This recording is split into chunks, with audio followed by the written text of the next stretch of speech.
Müğənni Aysel Əlizadənin səhhətində problem yaranıb. Sənətçi təcili olaraq əməliyyata alınıb. Əməliyyat uğurla başa çatıb və Aysel hazırda xəstəxanada həkim nəzarətindədir.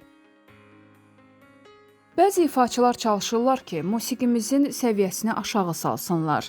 Bunu xalq artisti Nəzakət Teymurova incə səhər verilişində deyib.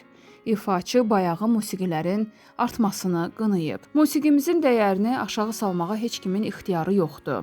İstər televiziya, istərsə də ifaçıların özləri bunu edə bilməz.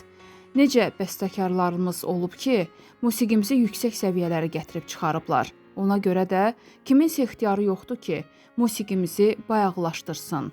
Əxlaq normalarını pozub ucuz söhbətləri efirə gətirsinlər. Bunlar yol verilməzdir.